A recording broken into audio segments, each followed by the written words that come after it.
Baik, saya akan presentasi tentang kawasan Gerbang Timur Papua. Kalau saudara lihat di sini ada tulisan kawasan Gerbang Timur Papua.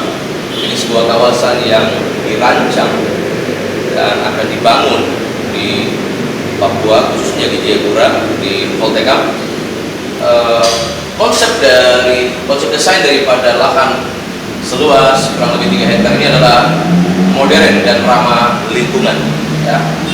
Setiap bangunan didesain agar mengutamakan interaksi dengan alam sekitarnya, yakni dengan kita memanfaatkan ruang hijau yang maksimal dan juga penggunaan cahaya dan sirkulasi natural untuk mengurangi emisi gas dan membuat area satelit yang mandiri. Bagaimana kita bisa membangun sebuah kawasan di Papua yang juga tidak kalah dengan kota-kota yang lain yang ada di Indonesia.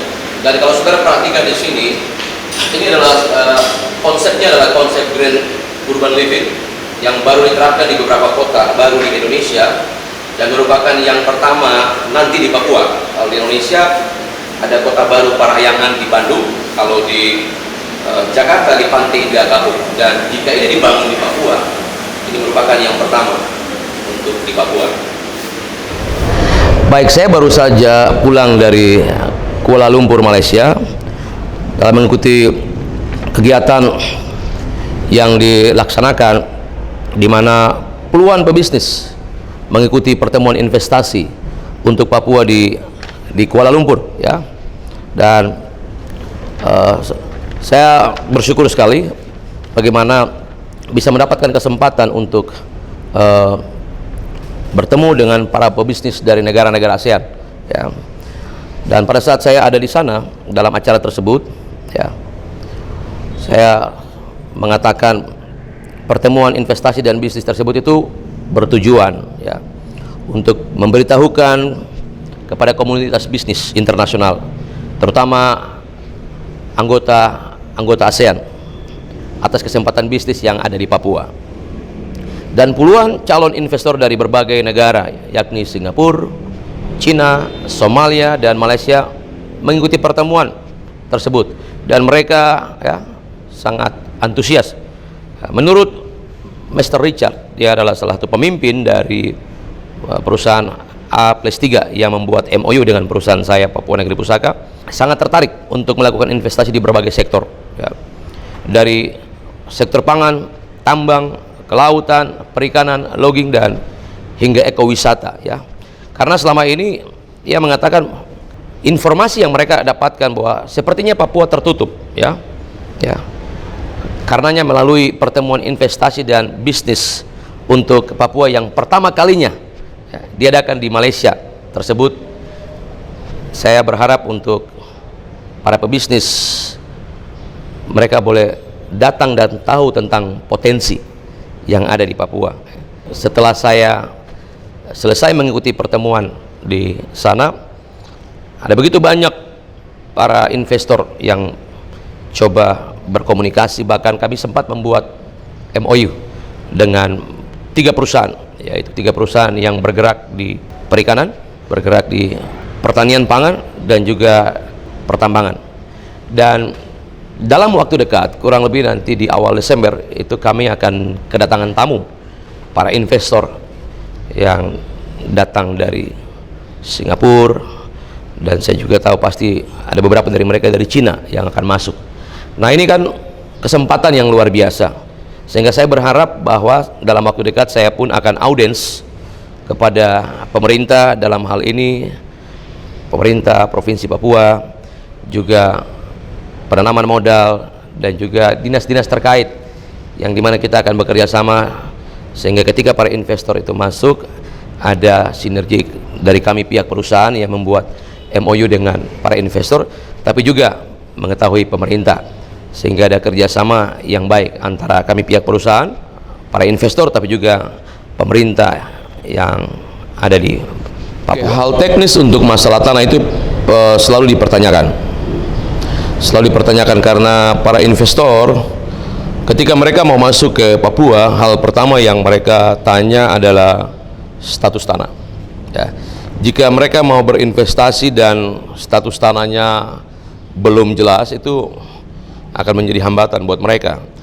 Dalam hal ini kita juga harus meyakinkan mereka tempat di mana para investor akan masuk itu harus ada kerjasama yang baik dengan pihak adat. Dalam hal ini mereka pemilik ulayat, pemilik tanah, ya, sehingga kerjasama itu boleh baik, karena selama ini yang menjadi hambatan para investor sudah siap untuk masuk, tapi yang menjadi hambatan, yang menjadi masalah selalu adalah masalah tanah. Ya, kita tahu kondisi tanah yang ada di Papua selalu bermasalah, sertifikat di atas sertifikat. Makanya itu yang menjadi concern mereka kepada kami, sehingga kami juga harus pastikan tanah, tempat, lokasi di mana mereka mau membangun itu harus pasti, karena mereka pada prinsipnya sudah siap untuk membangun. Tapi ya kita harus pastikan status tanah itu ada sertifikat, ada pelepasan adat, sertifikatnya tidak. Saya juga sempat mempresentasikan satu kawasan resort. Kalau saudara tahu bahwa kawasan resort Pasir Enam itu milik dari Bapak Daniel Toto. Kami sudah bersama-sama berdiskusi karena lokasi yang sungguh sangat baik, sangat indah untuk sebuah pariwisata di masa depan. Sehingga dari diskusi saya dengan pemilik ulayat itu, kami rencanakan itu akan membuat sebuah daerah wisata, tapi modelnya adalah kawasan terpadu, sehingga di situ ada hotelnya, di situ ada semacam agro bisnisnya, pertaniannya, sehingga semua ada di situ, dari perikanan, ikan air tawar. Sehingga ketika kawasan itu jadi kawasan wisata, dia tidak mengambil dari luar, tapi dalam kawasan itu sudah dipersiapkan. Ada ikan air tawar, ada sayur, ada apa yang bisa dihasilkan dari situ. Dan memang itu lokasinya cukup baik, lokasi yang sangat baik. Bahkan kami rencanakan di daerah Pasir Enam itu bisa dibangun semua dermaga penangkapan tuna. Dan itu yang sudah kami komunikasi dengan para investor, supaya mereka akan datang dalam waktu dekat, supaya mereka juga bisa survei. Itu yang saya lihat dari semua lokasi, itu yang saya lihat bahwa pemiliknya sudah ready, sudah membuka diri, dan dia juga sudah siap untuk bisa bekerja sama dengan para investor. Tentu pasti akan ada kerjasama dengan pemerintah, baik itu pemerintah provinsi, pemerintah kabupaten, ya, Jayapura, karena saya berpikir harus ada sinergitas kerjasama antara pihak perusahaan, kerjasama antara pemilik ulayat, dan juga kerjasama dengan para investor. Ada sinergi yang baik. Kalau perusahaan yang mau bekerja sama dengan kami, ya, itu ada 3 perusahaan, ya, yang bekerja di bidang perikanan, ya, dan itu saya sudah MOU dengan mereka.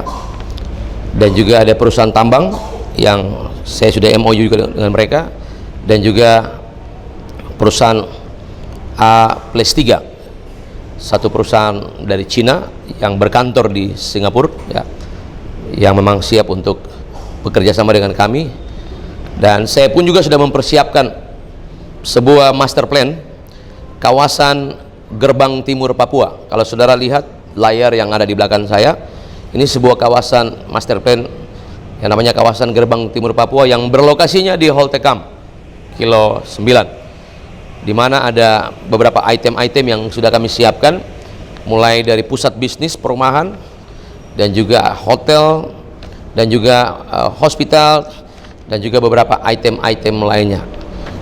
Alasan saya membuat master plan ini, kami ingin membuka Papua untuk dunia, ya, sehingga mereka tahu bahwa di Papua juga ada sebuah harapan masa depan, di mana mereka bisa datang dan bisa berniaga, bisa berinvestasi di Papua.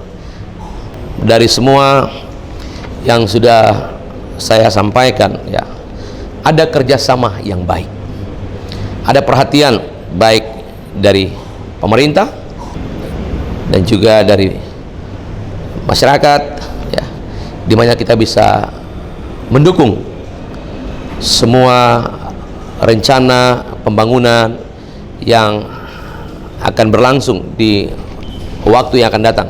Karena saya berpikir ketika kawasan ini dibangun, berarti akan membuka lapangan pekerjaan untuk masyarakat Papua, khususnya masyarakat yang ada di Kota Jayapura, terlebih khusus masyarakat yang ada di kawasan tersebut atau pemilik dari kawasan